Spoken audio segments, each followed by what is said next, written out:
would like to adopt the protocols established and like to thank Giles and the team for presenting another knowledge fair. So I know time is limited, so allow me to be quick. I believe for the most part, people are aware of smart agriculture, the idea of bringing technology and innovation into the agricultural space to improve yield and improve market response. And my name is Kegan Mears. I am the chief grower and proprietor of Nature's Key. It's an organic farming lager.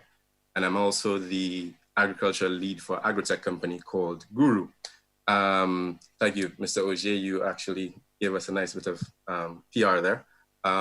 We have launched the market platform in conjunction with Massive for the beta run. But however, let me take a step back and let me, in a sense, give the story of how this evolves to show that we are an anomaly and not the rule, and therein lies the problem.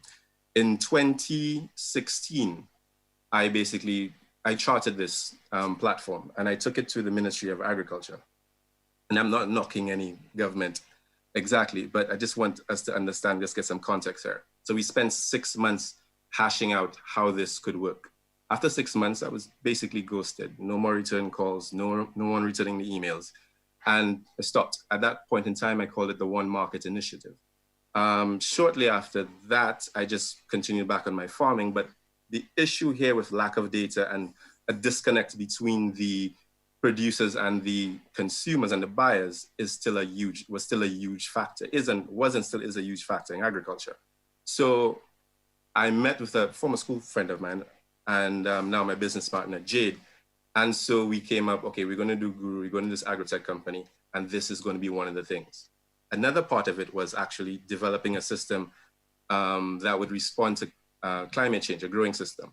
So we're also doing a climate smart greenhouse. So we're going to add a lot of the sensors in there and everything so that you get an understand. So the farmer can actually get the information and have basically in his hand a agricultural engineer to help him through his growing process. So 2016 ended, nothing. And then we're moving forward to about 2017 and we pitched this and Jeff has picked this up and we're going through, and now we're in 2020 and how fortunate we have a beta run of this market platform with Massey running it. We have interest in Grenada, we have interest in Dominica, and we have actually had initial conversations with the OECS on this. And that is a wonderful thing to happen. I'm not trying to take away from that, but the backstory to all of this is the fact that I've had to spend on the project alone, over about $60,000 in my own money. I've had a family that has backed me. I've had to do some rather extraordinary things to make it through. There have been many doors shut along the way. And the problem here is that we live in a country that doesn't have the capacity to support. It does not support research and innovation. It does not support entrepreneurs. I'm still actually now currently haggling with a bank to get some additional funding because the drought and all this rain has basically wiped the farm out. So we went from a position of earning about $1,200 a week to spending everything to try to stay afloat. And you really don't have the access to funding. And we have encouragement. And I know here today we have a wonderful opportunity to proselytize, and we're trying to assume to convert people to the understanding of the importance of research and innovation.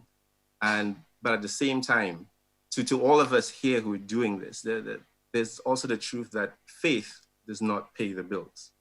But to the institutions, to the government, to all the bodies who have purported to help, but can't and find reason not to, doubt will equally not save us at all. The longer we wait is the more desperate things become. The longer we wait, we become the ones last to adopt, the last adopters, and then we're always behind. St. Lucia suffers from an over $350 million leak of funds. That's for our foods import. The Caribbean suffers from one that's about $4 to $6 billion US a year. That's a lot of money that's just leaving the Caribbean, and we can do something about it. Yes, we do need data, and so I'm thankful that this system is being adopted. And yes, we do need to do better, have better farming practices, and I'm thankful for that too.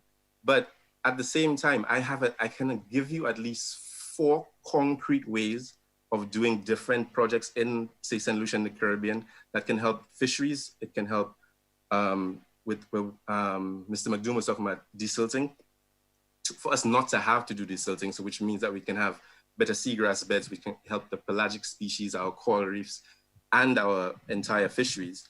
But now, how does that work? How am I able to go ahead and do that? Because remember, there are going to be bills to pay. There is going to be a life to lead. And how am I going to afford to do that? Because even if, I'm thankful for Jeff, I'm not saying no, but even when we do this and we get funding for all the technical support, it doesn't actually fund everything. And then how do you access that funding? Can I go to a bank? Is there a relationship that we have currently to say, okay, you have this Jeff funding, go to this place, and then now you can get a line of credit so that can assist you? No, we don't. We have projects that are magnificent projects, like Invictus with the water. And does that actually have a government stamp of approval to say that this is what needs to be done and this is how we're moving forward? No, it doesn't. So they have to do a whole lot of work trying to push themselves and trying to push that to be successful. Now, the rate of technology adoption, somebody could see that and take it maybe 5 years down the line, because technology actually grows quite quickly, who has more money, and then they have a profitable business. And yet still, the genius of this is just sitting here in St. Lucia, trying to get through and trying to get by. Research and innovation, it's beautiful. And it's wonderful that we can sit here and discuss all the challenges. But the question still becomes, what are we doing about it? Are we actually going to go ahead, sit down, and produce actual results by having good action, by ensuring that everything that's needed, the capacity that's needed for these wonderful minds is there? Because even if we went ahead and did everything in education right, we still will have a massive gap because there's no system for them to plug into for them to take it out. I am, yes, an anomaly, but the problem is I should be the rule. The rule shouldn't be that most of us just have to end up getting a 9-to-5 job and just forgetting our dreams. That shouldn't be the rule. And that's what we face. Thank you.